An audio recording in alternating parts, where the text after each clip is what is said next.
Yo, what's up, everybody? I want to make a quick guide for teaching people how to use basic medical supplies on Tarkov and stims and just the basic stims. So it's like a quick guide. You show this to any of your new friends who are struggling with the health system, and this will basically teach you everything you need to know to healing inside of Tarkov. Now, to get started, we have around 4 different ways to heal. We actually have 5 different medical kits. You have the CAR, the IFAC, the AFAC, and the Salewa, and then the Grizzly. That's kind of in a particular order. The CAR being the worst, IFAC slightly worse, and then AFAC and Salewa are kind of tied. And then the Grizzly can heal everything except it can't put your limbs back on, but it takes a lot longer to use than these smaller heals. You have Calic and S-Mark. These gets rid of heavy bleeds. These are pretty fast uses. I personally try to get the Calic every time I can. It takes 3 seconds, stops heavy bleed. S-Mark is 5 and it only stops 1. And this Calic stops 3. Bandage. There's not really that big of a difference between these bandages, besides the fact that this one, Army Bandage, has 2 uses. This Aseptic Bandage has 2, or only has only 1 use as well, but they're both the same use time. Real quick, just want to say I'm live every single day at Zero Kai TTV. Come say hi. And then splints, aluminum splints, and serve 12s will get rid of fractures. So if you got a fracture from jumping from a high place on the map, you use splints to get rid of fractures, or the serve 12. And then the CMS and the serve 12 are also used to put your limbs back on. The difference between the CMS and the serve is that the CMS does not have the option to get rid of fractures as well, while the serve kit does. The serve kit also has 15 uses. The only difference here is that I believe there is a couple second difference usage time between the CMS and the serve kit, and the serve kit also takes up 1 more slot.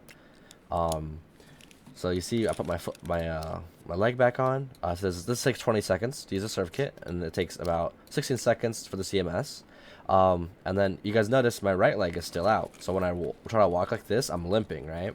The best way to combat this, if you don't have time to, like say you're in a fight and you don't have time, you have all these painkiller options. There's some stims that count as painkillers, and we'll get into that in a second. But you have these painkiller options, which just takes 6 seconds instead of, putting your leg back on, which takes 16 seconds. This takes 7 seconds, this takes 5 seconds, and this takes 3 seconds. This minuses hydration. This gives you a small concussion, but it lasts longer, and it also keeps your energy and hydration recovery. Like, it won't go down while this is active. Vaseline just takes that little bit of energy and hydration, and it lasts quite a bit, but it takes 6 seconds. And then ibuprofen just takes out hydration and lasts 280 seconds. So if I was to do, like, say just for this instance, would pop a painkiller, just an analgen, little pop painkiller. Suddenly, I can sprint again.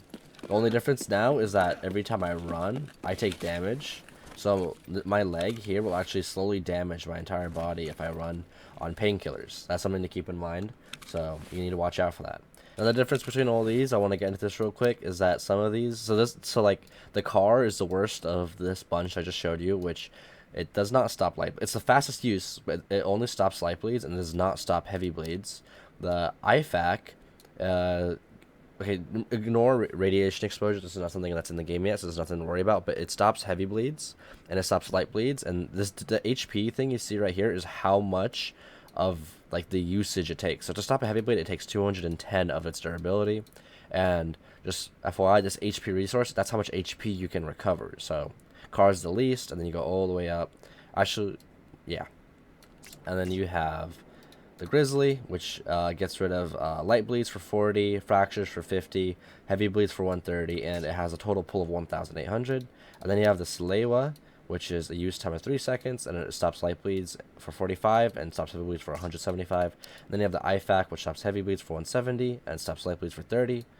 You have stims. I want to do a quick wrap up on stims. Morphine works like a painkiller. It is awesome. It takes only 2 seconds to pop, so this is a good stim to have in your injector's case, as it takes no time to pop and it lasts for 300 seconds. SJ6, this gives you a bunch of stamina for about 240 seconds and max stamina, so you get to run for longer with SJ6. Propital works exactly like morphine, but also slowly heals you at the same exact time.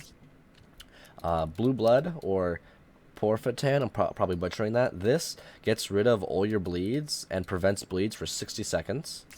Zagustin, this also gets rid of and stops all bleeds for 180 seconds.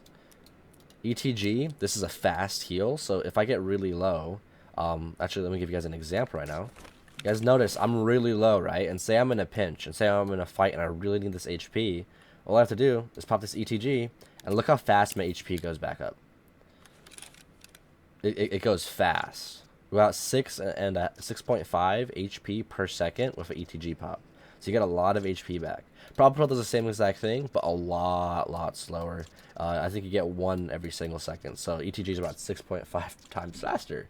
ETG is your way to go. It doesn't give you the, that's called on painkillers effect though, so that's something worth keeping in mind.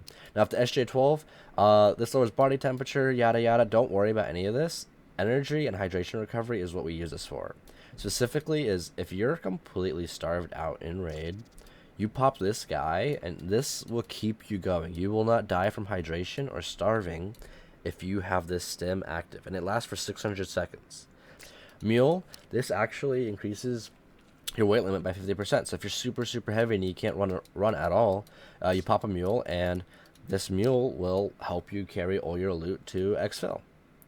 Also, one last thing I want to mention, I did not bring out the AI2, or as we like to call it, cheese, into this raid.